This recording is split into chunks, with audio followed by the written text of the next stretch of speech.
how am I helping the communities if I'm actively participating in epistemological violence, right?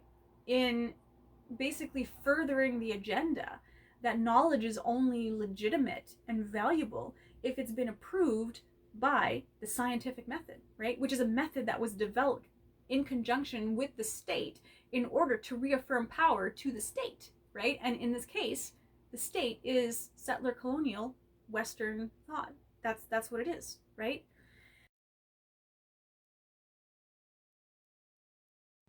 Good morning, everybody. Welcome to today's vlog entry. Today I'm going to go through some of my thoughts and feelings on the academy slash academia slash the ivory tower slash whatever you want to call it. Lately I've got some opinions on it, and I just thought I'd share just some thoughts that I've been having lately. So it is definitely a great big mess of things, so it's not just one event that led to me thinking these things or coming up with these opinions. It's a culmination of years of experience in the academy, years of reading about it, discussing my experiences with other people, reading stuff, books, articles, that kind of stuff, and from a lot of advocacy work that I've done for equity and diversity and that kind of stuff, and a lot of like decolonization and whatnot. So it stems from a lot of sources. As a vlog entry, this is an unscripted video, so I'm definitely not going to be articulate, but I've given myself a few prompts to just kind of answer the question. Hopefully it'll come out somewhat coherently, or that I can at least edit it into something coherent tomorrow. So, first prompt. How do I feel about academia in general?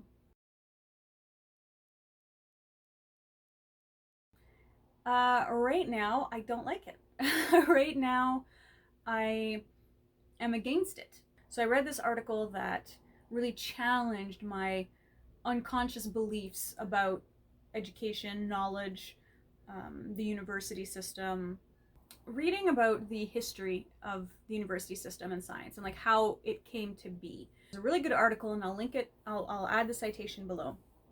That went through a brief description on how it came to be. So essentially, it began in Europe as a religious institution because people learned agriculture and was able to sustain larger populations. There was a lot of people needed education. Religion is what kind of ruled people's lives at that point. Religion coupled with kind of the state got together and made this educational system. So this was about like 800, maybe 1,000 years ago. People are getting educated, getting basic education from the university, which is run by monks and priests. And it's mostly around religious thought and whatnot. Then the Crusades came along, and I'm gonna, just a caveat. This is just from what I remember of the article. Please go read the article and like do this research yourself to just don't take my word for it. I'm giving you a general idea, but like the specifics I'm probably gonna like mess up a little bit.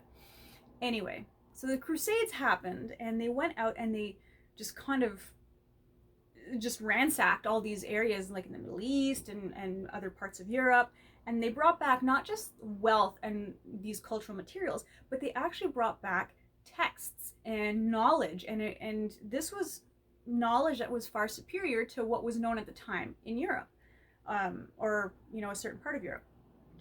So what happened was they got all these advanced texts from like that were stolen from Islamic, learning centers, and some was from Greek libraries and stuff like that, and they brought it all back.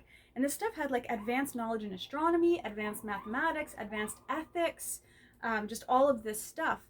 And they realized, oh wow, there's all of this knowledge, and so the university system picked all this up and then started transitioning from just a theological religious institution and education to all of these topics. Now the state, realizing, or government forms, whatever it was at the time, realizing that there was power in this knowledge, kind of coupled together with the universities, because the church also couldn't pay as well for like all these people coming in and all these priests that needed to teach and all these monks that needed to teach. In order to access more funding to support this education system, and the state realizing the power that would come in that knowledge that was, taken from these other cultures, the university and the state joined together to, administer this information and kind of legitimize this information. This led to states becoming more political, and, and the knowledge that was coming out of the research from universities started focusing on legitimizing political interests. So there's examples in the paper of this happening in France and whatnot. But this started, a sort of corrupt system where this university was knowledge is power, and this system started forming that would legitimize the state through knowledge. Then, unsurprisingly, things began to stagnate. New knowledge wasn't really happening because it's not just knowledge that the universities were after, it was knowledge that perpetuated the power of the state. So there was a stagnation that happened.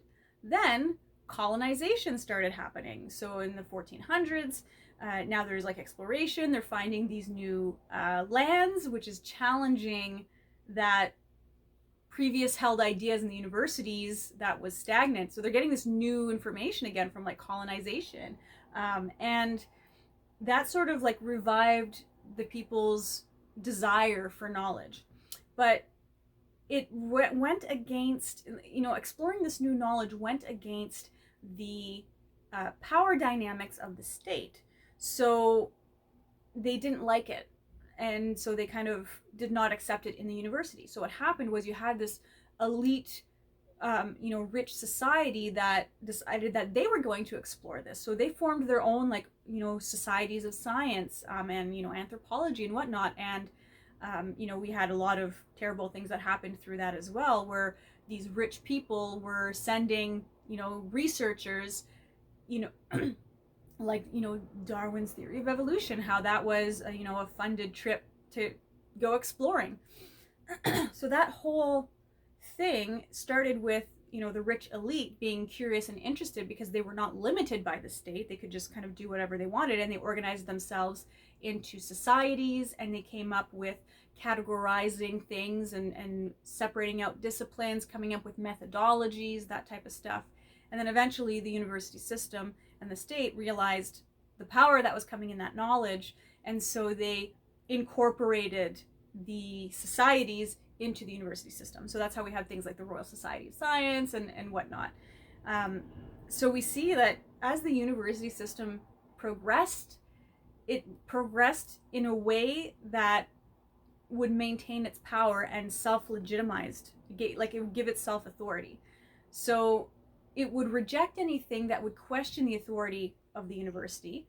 But then when the new information comes that's more powerful than the university, then the university just co-opts it and brings it in and is like, oh, actually, we'll come with us because we'll legitimize you, but then you'll be part of the state, right? So I'm probably not articulating this very well, but go read the paper, go do some research if you're interested in understanding it better. It really exposes the thoughts and the theories and the pillars on which science and the university system has been created. So then that leaves me wondering, do I really want to be a part of that system that only accepts knowledge, that will self-legitimize, the state and the systems and the settler colonial system that has been brought in here? The plot thickens when we start looking at the whole new movement in including indigenous knowledge and traditional ecological knowledge, holistic knowledge, all the different knowledges that indigenous peoples have, and now science is looking to incorporate them in. And it's after understanding the history of the university, we just see this cycle reaffirming itself, right? Oh, well, we didn't like it before because it kind of questioned our legitimacy, but at this point, maybe if we bring it in, maybe that's a way that we can maintain our legitimacy by like bringing in the knowledge that contradicts us, but like in a more controlled way, in a way that we can manipulate it to self-legitimize ourselves. And this became very disturbing to me, considering my PhD project, and how I was relying heavily on incorporating and building bridges between Indigenous knowledge and science. And I'm like, wow, I am contributing actively. If I pursue this research and pursue these publications and this thesis as is right now, I am actively, working in this system that is appropriating knowledge and culture. I would be doing more harm to the communities that I'm seeking to work with. And that's just completely unacceptable. So I'm left feeling very shitty about things. If I continue, I'm perpetuating that cycle of ultimate authority that science and the state grants itself. That authority that science and the settler colonial state uses to legitimize it. I'm actively participating in that violence, and I'm actively perpetuating that cycle, right? I'm being part of the very thing that I despise and I'm fighting against. So yeah, that's a weird place to be in mentally. Prompt number 2. How do I feel about my university and my department?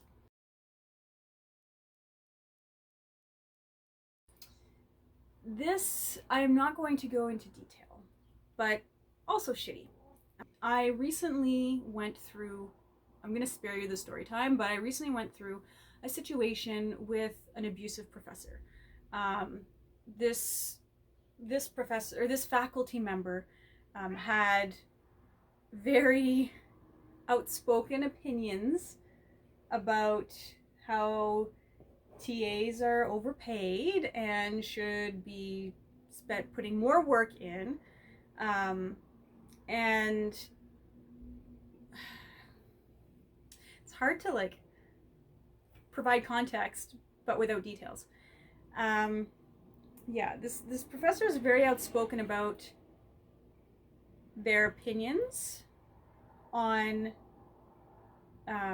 TAs and how they're overpaid and should be doing more work, and how any equity and diversity issues that are happening in academia or in the university or in the department do not exist, that any problems that occur in terms of representation is the responsibility of the grad students to take care of, not the faculty, and is just very gaslighty and emotionally, anyway, again, no details or anything like that. So there was an instance where I ended up being targeted, most likely because I'm the one that speaks. I'm, for obvious reasons, I am more comfortable speaking up about these types of things because the repercussions that will happen to me are much less than if someone of color would come up with these, would vocalize these things. So what happened was, there was a situation, and before taking formal actions with that situation, I consulted with a large amount of people. Other faculty members within the department, faculty members outside of the department, people who are not part of the university, people who are not part of academia, people who are part of academia but in a different institution. I consulted with a lot of people and really thought this through. And I ended up having a discussion via the union and whatnot, because this was in regards to a TA-ship and me refusing to work over hours and the response of the department and whatnot. Anyway, this led to a whole situation, and I thought that the outcome was decent until a couple weeks ago when I started seeing repercussions, right? So it's those subtle, oh look, your TA-ship for this summer didn't actually go through, sorry about that. So now my income is lower than I was anticipated because I was supposed to get an extra TA-ship this summer. I had been confirmed and whatnot, but just before they sent the contract to sign, oh sorry, it's not available anymore. And certain faculty members that I had a good relationship with in discussing issues of equity and diversity and pedagogy and this kind of stuff, suddenly like outright told me, I'm not going to continue these conversations with you. So yeah, there's been like repercussions. So that was very discouraging, and like taking that in light of like the whole how the academic system, viewing that under the shadow of these questions I've been asking myself about the legitimacy of the university system and academia. This seemed to be really confirming that, wow, there is really some problems here. And for all this talking of how we want equity and diversity, and we want to make things better, and coupled with that EDII award that me and some fellow biograds received recently, it's so performative. There is so much, look at us, here's some stuff that can be used for PR. But when it comes to actually listening to the voices of the grad students, when it comes to hearing what the actual barriers are, what are we actually facing as grad students, they don't want to listen. Or sometimes they'll listen, but then they'll dismiss. It's frustrating. And I was just really feeling at the end of my rope in terms of this. Through the great mystery, I ended up being successful in applying for an EDII position a level above the university. So at the sort of institution level, it's not with the university, but it's with an organization that works with the university. And so now in this position, which is out of my league, but I'll figure it out. We'll get there. It's a very supportive organization. I've been exposed to more EDII efforts at the university level versus before, where I was just exposed to what was going on in my department. And in my department, I was assuming this was the whole university, and was completely discouraged. But seeing how, turns out, my department is one of the lowest departments in terms of grad student well-being, really made me realize, oh, okay, there is a little bit of hope, because there are people who are concerned about these things. There are people who are not just performing. There are departments who are taking concrete steps and doing better and listening. And that was very encouraging. So at least, even though the whole situation with my department has really discouraged me, it's been encouraging. I received this position like just right at the perfect time, right? Where I was just discouraged and ready to like throw it all and being like, what, why am I doing grad school? I'm just going to quit. Like, this is just ridiculous. But then received this position and was like, oh, okay. So it was weird timing. It's just, things happen. And anyway, so that's that. So yeah, my feelings about my department, not great. My final, prompt 3, how do I feel about my PhD?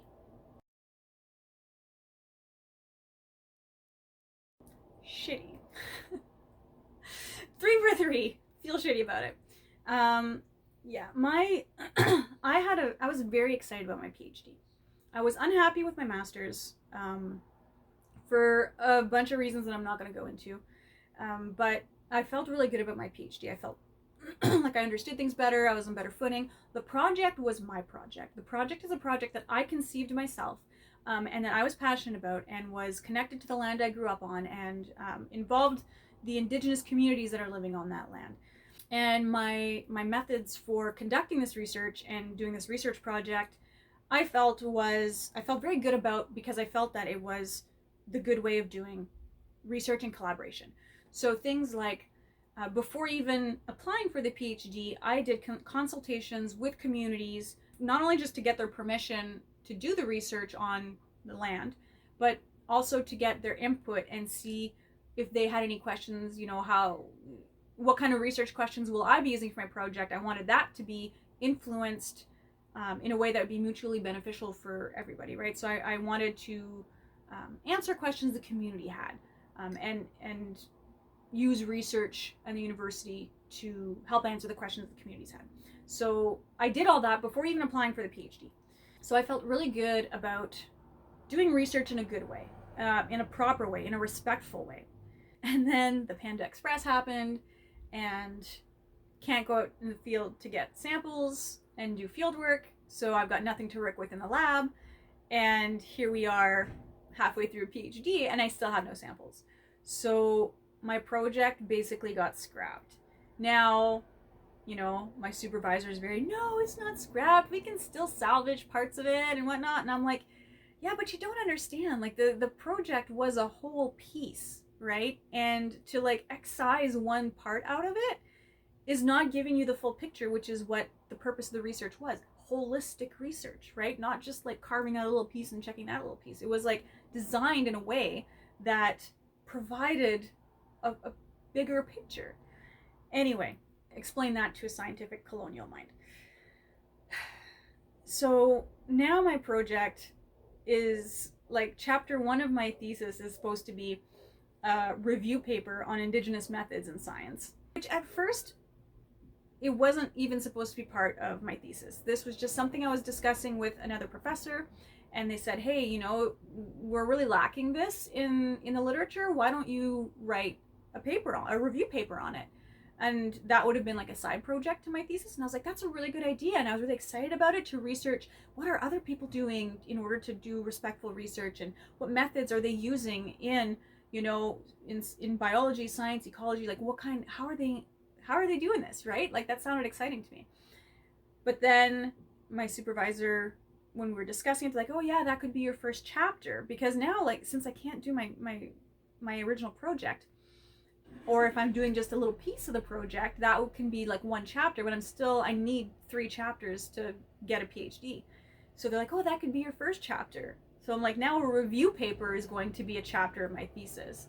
And then the second chapter is going to be a project that they had sitting in the freezer. So now I've been working on that. And although that also is an interesting project, it's a side project, right? That's interesting and fun, but I'm doing like a very small part that's sort of like already been done, but I'm like redoing it. So it's not, my contributions to this is not big, right? So like, okay, so I have one chapter that's a review paper, one chapter that's like, oh, a project we had laying around that you could do.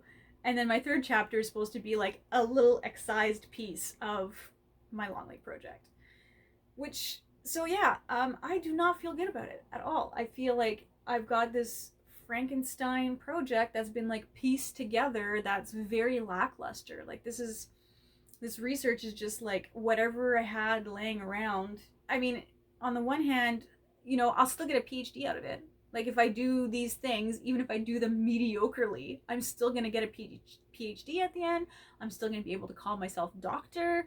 And, you know, when I started on this, that was sort of just what I wanted. I just wanted to prove that I could do it and have the title of doctor and get a silly hat. And that's why I started this journey. And then along the way, I was like, oh, you know, maybe I could actually do this. And, you know, I got really motivated about the idea of setting up a lab that does research in the right way, right? In not the right way, in a proper way, in a way that is respectful and that helps communities that are being just completely decimated, right? Like that's what I wanted. I wanted to be of use to community. And now, especially with the whole like, you know, prompt number 1 about like how I feel about academia in general, like how am I helping the communities if I'm actively participating in epistemological violence, right?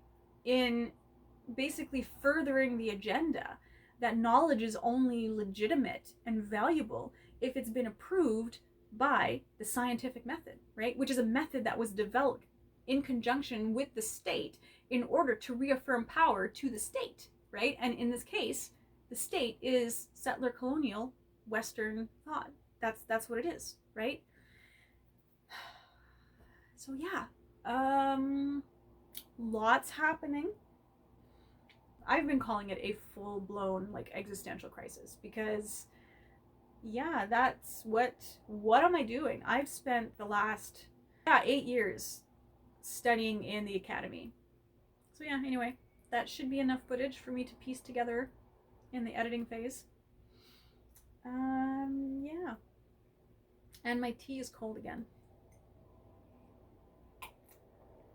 Okay. You guys should see. I don't know if I'll be able to do this. Hey, you? She's been keeping me company. Okay. All right. I'm going to take off now. See you in the next video.